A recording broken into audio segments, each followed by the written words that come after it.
السلام عليكم ورحمة الله وبركاته. بسم الله والحمد لله والصلاة والسلام على حبيبنا وأسوتنا وقدوتنا وشفعنا رسول الله صلى الله عليه وآله وسلم. سنة مهجورة تحميكم عند النوم من كل المخاطر. تعالوا نعرف بعد ما نصلى على حبيبنا صلى الله عليه وآله وسلم. الحبيب المصطفى صلى الله عليه وسلم وصفه المولى عز وجل بقوله: بالمؤمنين رؤوف رحيم، صلى الله عليه وآله وسلم.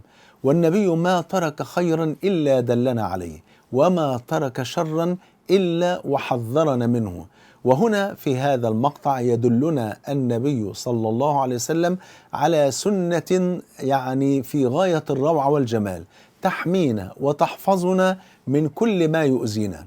ففي الحديث الذي رواه البخاري ومسلم أن النبي صلى الله عليه وآله وسلم قال: إذا أوى أحدكم إلى فراشه، اللي قايم ينام، إذا أوى أحدكم إلى فراشه فلينفضه بداخلة إزاره، ينفض الفراش بداخلة الإزار، فإنه لا يدري ما خلفه عليه، ثم ليضطجع على شقه الأيمن، ثم ليقل، يعني يقول: باسمك ربي وضعت جنبي وبك أرفعه، إن أمسكت نفسي فارحمها، وإن أرسلتها فاحفظها بما تحفظ به عبادك الصالحين.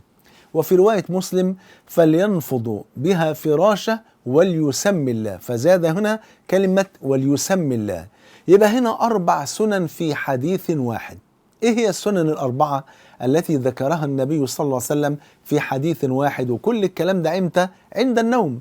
أول حاجة إن احنا ننفض الفراش بداخلة الإزار، بداخلة الإزار بطرف الثوب من جوه عشان ما يتسخش، تمام؟ ويصلح إن احنا ننفض الفراش بأي شيء، إن شاء الله حتى بفوطة أو بقطعة قماش أو أي حاجة. لو ما فيش يبقى بداخلة الإزار بفضل الله سبحانه وتعالى ننفض الفراش اللي احنا هننام عليه. رقم 2 نقول بسم الله.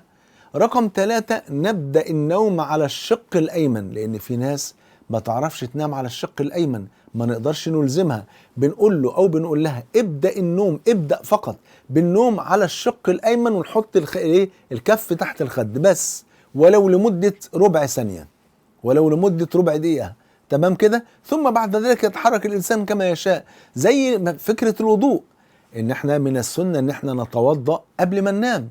الله، طب ما أنا مجرد ما أنام ما بينتقد الوضوء، يعني النوم نفسه، الاستغراق في النوم من نواقض الوضوء.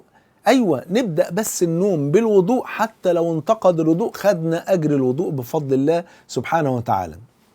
يبقى إذن رقم 1 ننفض الفراش، رقم 2 نقول بسم الله، رقم 3 نبدأ النوم على الشق الأيمن، ثم رقم 4 نقول هذا الذكر: باسمك ربي، اكتبوه: باسمك ربي وضعت جنبي وبك أرفعه، إن أمسكت نفسي فارحمها، وإن أرسلتها فاحفظها بما تحفظ به عبادك الصالحين.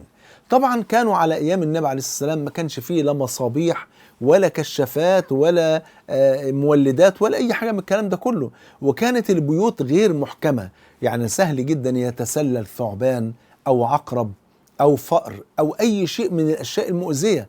إنما احنا الآن البيوت ما شاء الله عامرة بالأنوار والكشافات والسبوت لايت والكلام ده كله، تمام، والبيبي لايت والحاجات الجميلة دي، وكمان البيوت محكمة لا يدخل منها لا فار ولا ثعبان ولا أي حاجة، تمام. لكن احنا بنعمل كده ليه؟ إحياء لسنة النبي صلى الله عليه وسلم. بل ثبت، وهذا ما سمعته من أحد أطباء الصدر والحساسية، بيقول لي يعني شوف سنة النبي عليه السلام، يعني سبحان الله كلها خير.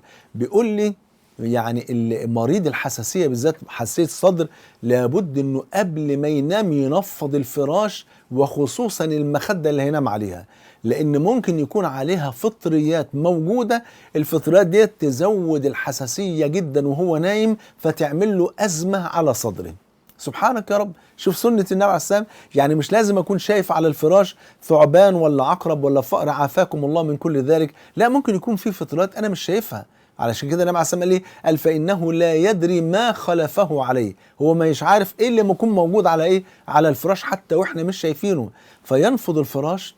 هذا من السنة، ننفض الفراش بفضل الله. كل هذا ينجينا من المخاطر بل ومن الأمراض بفضل الله سبحانه وتعالى. أسأل الله عز وجل أن يجمعني وإياكم مع سيد ولد آدم صلى الله عليه وسلم في الفردوس الأعلى. بحبكم في الله، والسلام عليكم ورحمة الله وبركاته.